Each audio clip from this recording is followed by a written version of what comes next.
ಬೆಂಗಳೂರಿನಲ್ಲಿ ಜಿಬಿಎ ಮಾಡುವಂತಹ ಎಡವಟ್ಟು ಒಂದಲ್ಲ ಎರಡಲ್ಲ. ರಸ್ತೆಯನ್ನ ಸರಿ ಮಾಡಿ ಅಂತ ಹೇಳಿದ್ರೆ ಮತ್ತೊಂದು ಎಡವಟ್ಟನ್ನ ಮಾಡಿದೆ ಜಿಬಿಎ. ಕಾಟಾಚಾರಕ್ಕೆ ಅರ್ಧ ರಸ್ತೆಯನ್ನ ಮಾಡಿ ಜಿಬಿಎ ಕೈ ತೊಳ್ಕೊಂಡಿದೆ. 500 ಮೀಟರ್ ಹಾಳಾಗಿದ್ದಂಥ ಬೆಂಗಳೂರು ಕಂಟೋನ್ಮೆಂಟ್ ರಸ್ತೆ. ಈ ಒಂದು ಸಮಸ್ಯೆಗೆ ಸಂಬಂಧಪಟ್ಟಂತೆ ಸುದ್ದಿಯನ್ನ ಬಿತ್ತರಿಸಿತ್ತು ಏಷ್ಯಾನೆಟ್ ಸುವರ್ಣ ನ್ಯೂಸ್.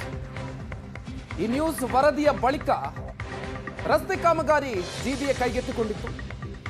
ಆದ್ರೆ ಪೂರ್ಣ ಆಗತ್ತೆ ಅಂತ ಅಂದ್ಕೊಂಡಿದ್ರೆ ಅರ್ಧಕ್ಕೆ ಕೈ ಬಿಟ್ಟಿದೆ ಜಿಬಿಎ. ರಸ್ತೆ ಅರ್ಧ ಸರಿ ಮಾಡಿ ಇನ್ನರ್ಧವನ್ನ ಹಾಗೆ ಬಿಟ್ಟು ಹೋಗಿದೆ ಜಿಬಿಎ. ಸರಿಪಡಿಸಿದ ರಸ್ತೆಯಲ್ಲಿ ಗುಂಡಿ ನೋಡಿ ಸವಾರರು ಈಗ ಕಂಗಾಲಾಗುವಂತಹ ಪರಿಸ್ಥಿತಿ.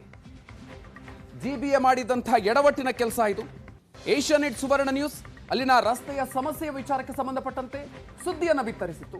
ಆ ಸುದ್ದಿಯ ನಂತರ ಎಚ್ಚೆತ್ತುಕೊಂಡು ರಸ್ತೆ ಕಾಮಗಾರಿಯನ್ನ ಆರಂಭಿಸಿದಂತಹ ಜಿಬಿಎ ಅದನ್ನು ಪೂರ್ಣಗೊಳಿಸದೆ ಹಾಗೆ ಬಿಟ್ಟಿದೆ, ಅರ್ಧಕ್ಕೆ ಬಿಟ್ಟಿದೆ.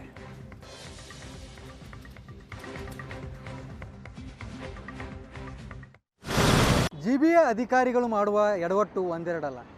ಈಗ ಕಾಮಗಾರಿ ಮಾಡಿಯೂ ಕೂಡ ಜನರಿಂದ ಬಯಸ್ಕೊಳ್ಳುವಂಥ ಪರಿಸ್ಥಿತಿಗೆ ಅವರು ಬಂದು ತಲುಪಿರುವಂಥದ್ದು.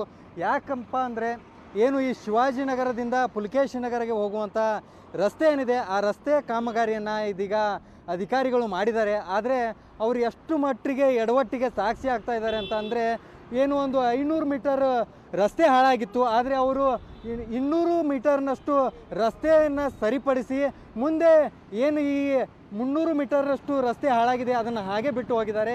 ಇದರಿಂದಾಗಿ ಅರ್ಧ ರಸ್ತೆಯನ್ನು ಸರಿಪಡಿಸಿದ್ದಾರೆ.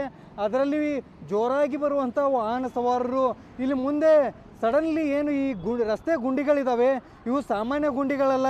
ಬಹುತೇಕ ಒಂದಿಷ್ಟು ನೀವು ಈ ವಿಜುವಲ್ನಲ್ಲಿ ನೋಡ್ತಾ ಇರ್ಬೋದು, ಏನು 3 ಅಡಿಗೂ ಜಾಸ್ತಿ ಒಂದು ಗುಂಡಿಗಳು ಈ ರಸ್ತೆಯಲ್ಲಿ ಬಿದ್ದಿರೋದ್ರಿಂದ ಜನ ಒಂದು ಈ ಗುಂಡಿಗಳು ಕಾಣದೆ ಏನು ಸ್ಪೀಡಾಗಿ ಬಂದು ಇದರಲ್ಲಿ ಏನು ಸಿಲುಕಿಕೊಳ್ಳೋದಲ್ಲದೆ ಹಲವರು ಒಂದು ಈ ರಸ್ತೆ ಗುಂಡಿಗಳನ್ನು ಅವಾಯ್ಡ್ ಮಾಡಲಿಕ್ಕೆ ಹೋಗಿ ಅಪಘಾತಕ್ಕೂ ಕೂಡ ಅವರು ಒಳಗಾಗ್ತಾ ಇರುವಂತಹ ನಿದರ್ಶನಗಳು ಇಲ್ಲಿ ನಿರ್ಮಾಣ ಆಗ್ತಾ ಇರುವಂಥದ್ದು.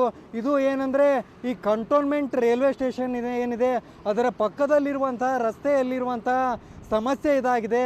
ಯಾಕೆ ಜಿಬಿಎ ಅಧಿಕಾರಿಗಳು ಒಂದು ಅರ್ಧ ರಸ್ತೆಯನ್ನು ಮಾಡಿ ಮುಂದಿನ ರಸ್ತೆಯನ್ನು ಹಾಗೆ ಸಮಸ್ಯೆ ಬಿಟ್ಟು ಹೋಗಿದ್ದಾರೆ ಅನ್ನುವಂಥ ಪ್ರಶ್ನೆಯನ್ನು ಇಲ್ಲಿ ಜನ ಕೇಳ್ತಾ ಇರುವಂಥದ್ದು. ಯಾಕೆ ಈ ಒಂದಿಷ್ಟು ರಸ್ತೆ ಕೂಡ ಯಾಕೆ ಜಿಬಿಎ ವ್ಯಾಪ್ತಿಯಲ್ಲಿ ಬರೋದಿಲ್ವಾ, ಯಾಕೆ ಆ ಅರ್ಧ ರಸ್ತೆಯನ್ನು ಮಾತ್ರ ಮಾಡಿ ಈ ಕಡೆ ರಸ್ತೆಯನ್ನು ಹಾಗೆ ಬಿಟ್ಟು ಹೋಗಿದ್ದೀರಿ ಅಂತೇಳಿ ಅವರು ಪ್ರಶ್ನೆಯನ್ನು ಕೇಳ್ತಾ ಇದ್ದಾರೆ. ಒಂದೆಡೆ ರಸ್ತೆ ಗುಂಡಿಗಳ ಸಮಸ್ಯೆಯನ್ನು ಸಮರ್ಪಕವಾಗಿ ನಿರ್ವಹಿಸ್ತೀವಿ ಅಂಥೇಳಿ ಜಿಬಿಎ ನೂರಾರು ಕೋಟಿ ಹಣವನ್ನು ವೆಚ್ಚ ಮಾಡಿದ್ದೀವಿ ಅಂಥೇಳಿ ಲೆಕ್ಕವನ್ನು ತೋರಿಸ್ತಾ ಇದೆ. ಆದರೆ ಈವರೆಗೂ ಕೂಡ ರಸ್ತೆ ಸಮಸ್ಯೆಗಳು ಹಾಗೇ ಇರುವಂಥದ್ದು. ಯಾಕೆ ಜಿಬಿಎ ಅಧಿಕಾರಿಗಳು ಅರ್ಧ ರಸ್ತೆಯನ್ನು ಮಾತ್ರ ನಿರ್ಮಾಣ ಮಾಡಿ ಇನ್ನು ಅರ್ಧ ರಸ್ತೆಯನ್ನು ಹಾಗೇ ಬಿಟ್ಟಿದ್ದಾರೆ ಅನ್ನುವಂಥ ಪ್ರಶ್ನೆ ಕೂಡ ಜನರಲ್ಲಿ ಮೂಡ್ತಾ ಇರುವಂಥದ್ದು. ಕ್ಯಾಮ್ರಾ ಪರ್ಸನ್ ಈರಣ್ಣ ಜೊತೆ ಪ್ರವೀಣ್ ಜಮಖಂಡಿ, ಏಷ್ಯಾನೆಟ್ ಸುವರ್ಣ ನ್ಯೂಸ್, ಬೆಂಗಳೂರು.